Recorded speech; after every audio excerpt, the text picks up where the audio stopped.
नमस्कार दोस्तों, आज हमारे साथ टॉलीवुड फिल्म एसोसिएशन और इंडो आर्ट्स फाउंडेशन के माध्यम से सामाजिक कार्य करने वाले मिस्टर संजय शर्मा जी हैं। नमस्कार संजय शर्मा जी। नमस्कार विक्रम जी, बहुत बहुत धन्यवाद आपका और आपके चैनल के लिए, आपके दर्शकों के लिए बहुत बहुत शुभकामनाएं। संजय शर्मा जी, मैं आपसे कुछ सवाल पूछना चाहता हूं। आप टॉलीवुड फिल्म एसोसिएशन और इंडो आर्ट्स फाउंडेशन के माध्यम से अच्छे सामाजिक कार्य कर रहे हैं, ठीक है। आप ये बताइए सर, आपकी ये जो किसान आंदोलन चल रहा है, इसमें आपका क्या सोचना है, क्या कहना है? बस मैं इतना जानना चाहता हूँ आपसे। विक्रम जी, पहली बात तो मैं ये कहूंगा कि ये किसान आंदोलन है ही नहीं, ये शाहीन बाग पार्ट 2 है। वहां वामपंथी कांग्रेस, आम आदमी पार्टी या पूरा विपक्ष ब्रिटेन, चाइना, पाकिस्तान, कनाडा की सहायता से सत्ता हथियाने के लिए और देश को तोड़ने का अपना एजेंडा चला रहे हैं। पहली बात तो मैं ये कहूंगा। और दूसरा विषय ये है कि अगर वहां पे किसान 24 घंटे लंगर चला रहा है, अच्छे पकवान बन रहे हैं, महंगी से महंगी शराब चल रही है, नॉन वेज चल रहा है, ड्राई फ्रूट्स चल रहे हैं, पिस्ता, बादाम, काजू, किशमिश वहां खाए जा रहे हैं, बड़े बड़े रिसोर्ट बना लिए गए हैं, ट्रकों को वैनिटी वैन में तब्दील कर दिया गया है। तो अगर ये किसान इतना ही समृद्ध था, इतना ही सक्षम था, तो इतने दशकों से किसान आत्महत्या क्यों कर रहा है? क्यों कर्ज के बोझ से मर रहा है, गरीबी और भूखमरी के नीचे जी रहा है? सर, मैं ये जानना चाहता हूं।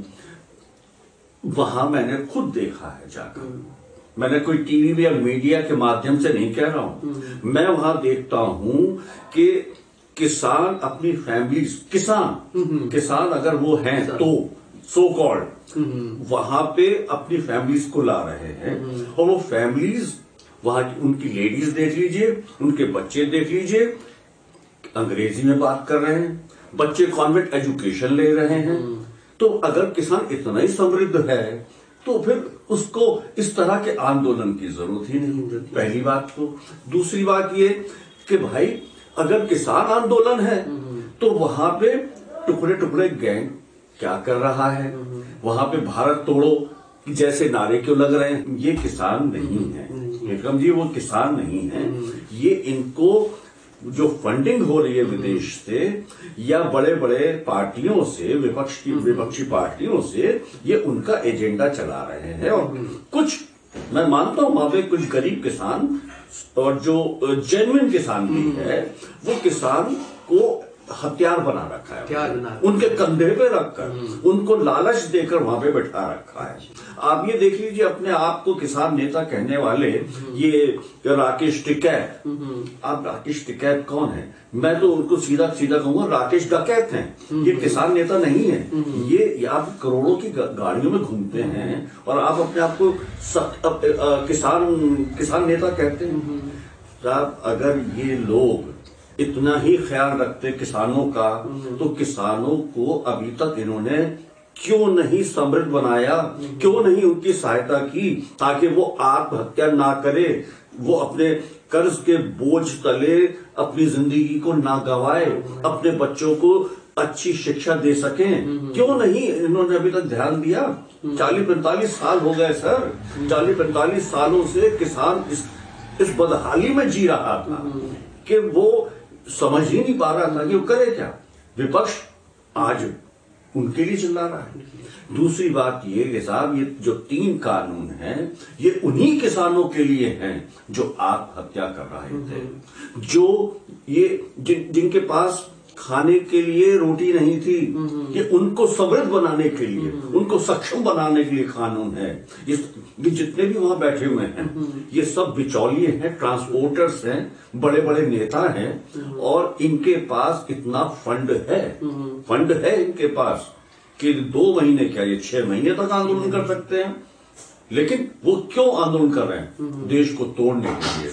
मैं वहां सुन रहा हूं खालिस्तान जिंदाबाद, मैं वहां सुन रहा हूं शर्जिल इमाम, उमर खालिद जैसे आतंकवादी, जैसे देश विरोधी ताकतों के बारे में कि भाई उनकी रिहाई होनी चाहिए, भारत के टुकड़े होंगे, जैसे नारे हम सुन रहे हैं।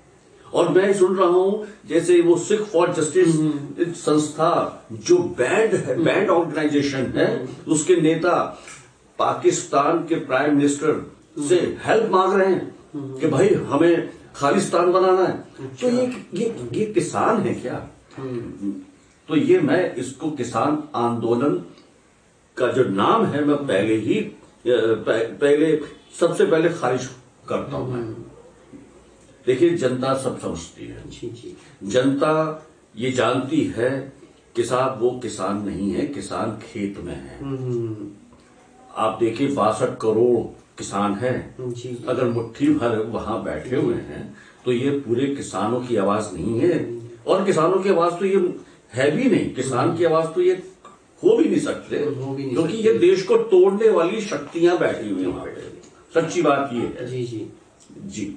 यानी संजय जी, आपका कहना ये है कि आप राष्ट्रपिता महात्मा गांधी के देश में आंदोलन को क्या सही नहीं मानते?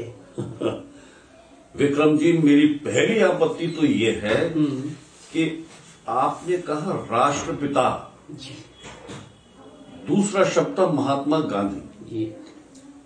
मेरी आपत्ति ये है कि साहब ऐसा है कि हमारा देश कोई 150 साल 200 साल पहले पैदा नहीं हुआ है। हमारे देश की संस्कृति, हमारे देश की सभ्यता हजारों साल पुरानी है। और अगर इस देश के, बल्कि मैं तो कहूंगा सनातन धर्म का आरंभ इस सृष्टि की रचना के साथ ही आरंभ हो गया था, तो इस पृथ्वी के जो पिता हैं ब्रह्मा विष्णु महेश, वो ईश्वर है, वही सबका पिता है, और वही इस देश का भी पिता है। इस देश का पिता 150 साल पहले पैदा हुआ, यानी बच्चे पहले हो गए, संतानें पहले हो गई, और पिता बाद में पैदा हुए हैं। सबसे पहली आपत्ति तो मेरी यही है। देखिए साहब, दूसरी बात ये मैं कहूंगा, जहां तक सवाल है आंदोलन का, आपने कहा आंदोलन सही नहीं मानते। देखिए, आंदोलन गलत नहीं होते, आंदोलन सही नहीं होते। सवाल है आपकी मंशा, आपकी नियत का। आपकी नियत क्या है? अगर आप इस नजरिए से पूछ रहे हैं कि साहब ये आंदोलन सही है या गलत है, लेकिन सवाल तो ये है कि आंदोलन करने वाले लोग कौन हैं और वो डिमांड क्या कर रहे हैं, उनकी मांगे क्या हैं। इसके आगे मैं कहूंगा कि साहब देखिए, राष्ट्रपिता महात्मा गांधी आपने कहा, अब क्योंकि ये जो आंदोलन, इस तरह के आंदोलन का नाम जो दिया जाता है, चाहे वो आप देख लीजिए, मैं तो फिलहाल 7 साल का उदाहरण दूंगा, वो इन 7 सालों में ऐसे बहुत से, जब से ये बीजेपी सरकार आई है, जब से ये बीजेपी सरकार छोड़िए, मोदी सरकार आई है, मोदी सरकार के आते ही बहुत से आंदोलन शुरू हो गए थे। अवार्ड वापसी गैंग शुरू हुआ, उसके बाद जो कानून पास हुए पार्लियामेंट में, भारी बहुमत से पास हुए, उन सबका विरोध करने में लोग अपने अपने आंदोलन, यानी कि वो आंदोलन तो कहा उन्होंने, लेकिन वो एजेंडा है, असल में वो एजेंडा है, एजेंडा चला रहे हैं किसी तरह से। जो उनकी दुकानें बंद हो गई हैं, देखिए सारा विपक्ष लूट मचा रखा था उन्होंने। कांग्रेस क्या कर रही थी? लूट रही थी, अब तक मूर्ख बना रही थी। उन लोगों को आपने सर पे बैठा रखा था जो लोग जेलों में रहने लायक हैं, जो जेलों में रहने लायक थे, एक अपराधी की सजा भुगतने लायक थे। उन लोगों को हमने किताबों में, पाठ्यक्रम में अपनी जगह दे रखी थी साहब। तो मेरा मानना ये है कि आंदोलन नहीं है, ये सिर्फ भारत को, इस देश को, इस मुल्क को तोड़ने के एजेंडे हैं साहब। और दूसरा विषय, क्योंकि आपने गांधी जी का नाम ले लिया है तो मैं एक बात और कहूंगा कि देखिए साहब, ये कहा जाता है ना कि राष्ट्रपिता, मैंने अब आपको बता दिया, इस देश की सभ्यता, इस संस्कृति ये हजारों साल पुरानी है और इसका पिता कोई एक व्यक्ति 150 साल पहले पैदा हुआ व्यक्ति नहीं हो सकता। इस देश के पिता हैं हमारे ईश्वर, हम उनको मानते हैं। हाँ, गांधी जी को आप कह सकते हैं एक क्रांतिकारी थे, ऐसे हजारों क्रांतिकारी हुए हैं, लेकिन सवाल तो ये उठता है कि गांधी जी का योगदान क्या था। गांधी जी का योगदान मैं अपने नजरिए से बता रहा हूं, जो कि 80% लोग मानते हैं।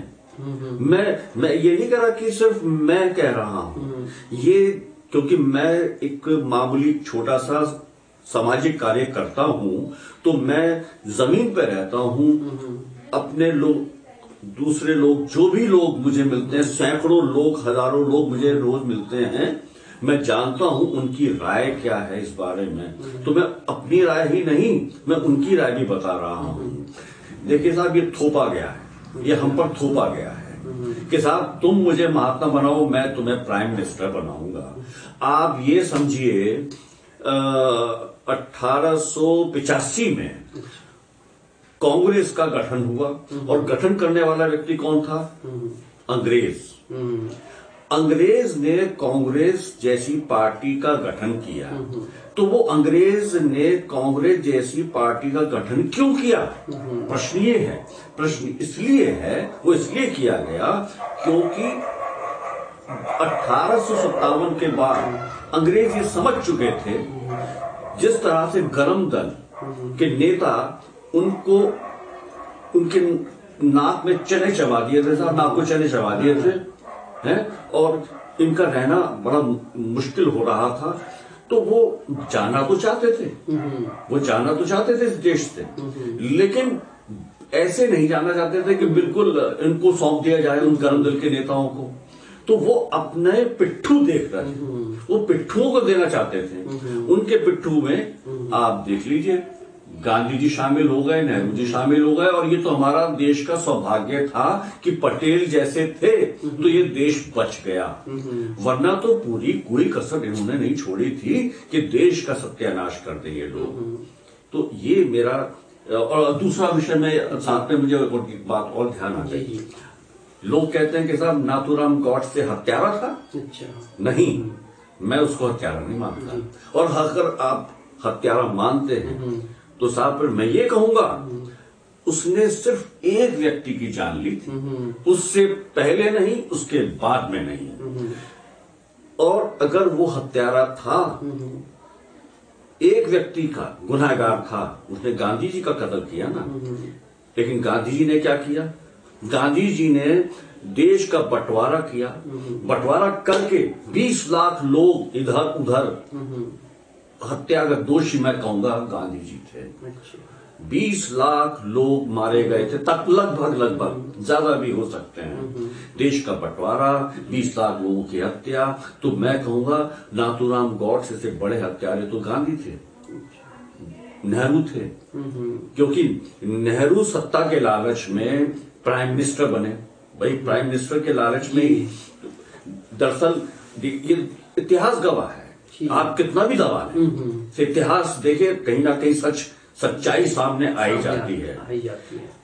वोटिंग मेजोरिटी जो थी पटेल के साथ थी। भाई प्राइम मिनिस्टर उनको बनना चाहिए जी। लेकिन गांधी जी जो सत्य और अहिंसा का ढोल पीटते थे, उन्होंने सत्य अहिंसा, सत्य को नहीं माना। उन्होंने अपनी वोटिंग की, उन्होंने अपना दखल रखा, अपनी वीटो पावर इस्तेमाल की और नेहरू को प्राइम मिनिस्टर बना दिया। ये सत्य है। ये सत्य का ढोल पीटने वाले लोग ऐसा करते हैं साहब।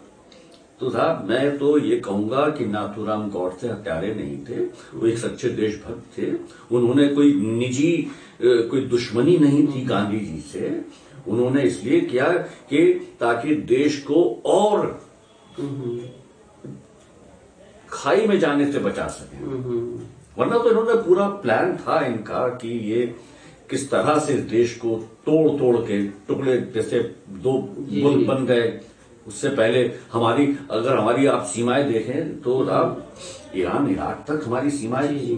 ये तो इनका बस चलता तो ये कश्मीर पूरा नहीं चला जाता, आधा तो कश्मीर दे दिया नेहरू जी ने। तो साहब ये मेरा बड़ा मलाल है, मेरे दिल में बड़ा मलाल है।